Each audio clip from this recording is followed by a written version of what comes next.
So what if this time, instead of asking you to make a structure that will withstand me blowing on it or getting a hairdryer or a fan to blow on it, what if I said that this time I wanted you to make a structure that would withstand the use of water, so that if I were to take a whole bucket full of water, that structure would stay standing?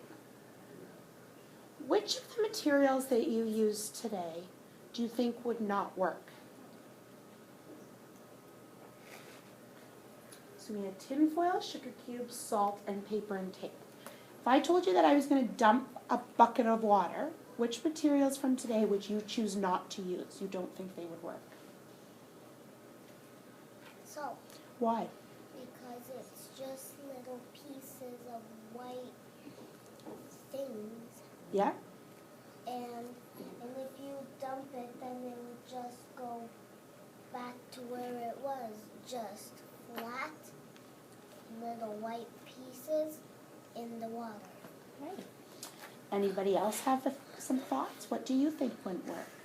Sugar cubes. Why not? Because if you put water on sugar cubes, Yeah?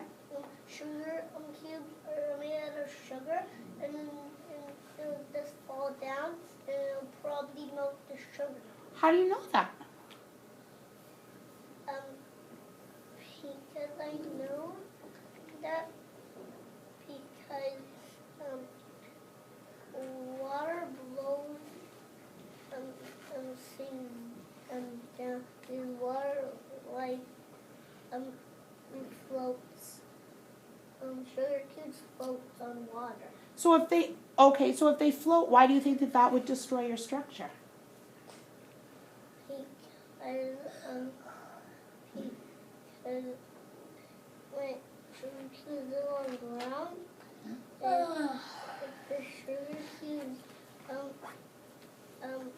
we pour out some water on the sugar cubes, then it would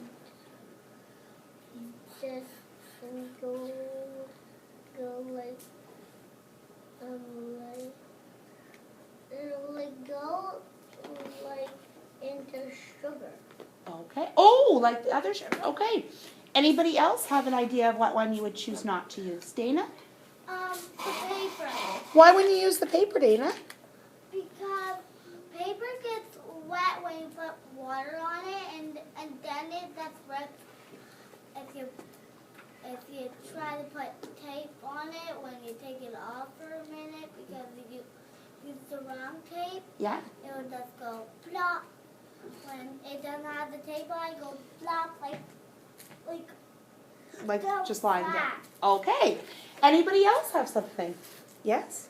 I think the tinfoil. Why do you think the tinfoil wouldn't be a good idea?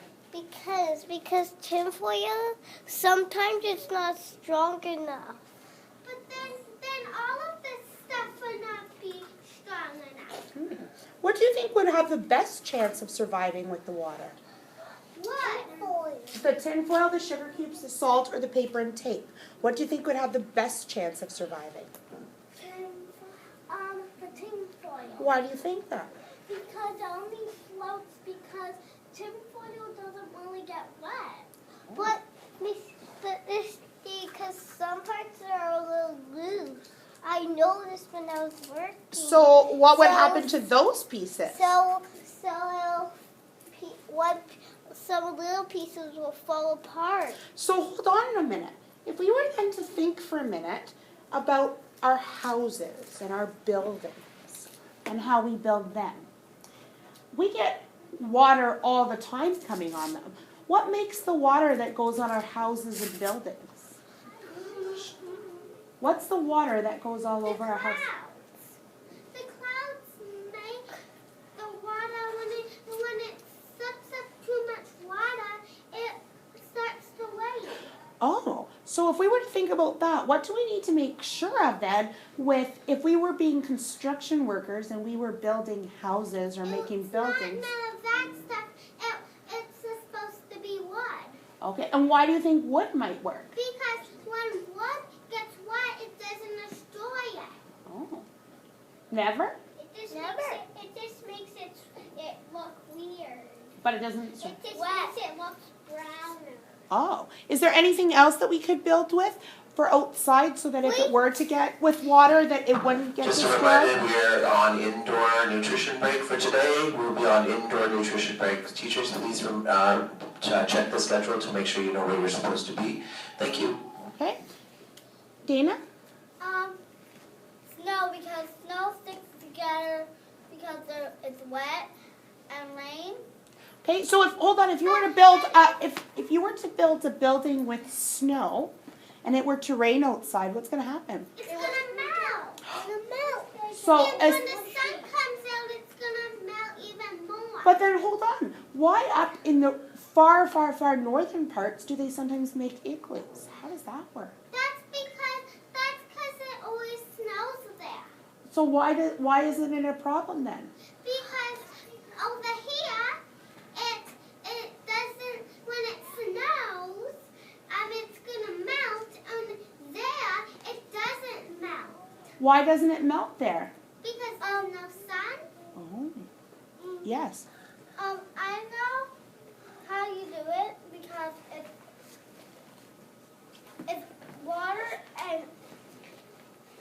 and snow makes ice, so they make ice blocks, and then but the ice blocks to make igloos. So if we got enough water and ice, snow and ice, we might be able to go make an igloo outside?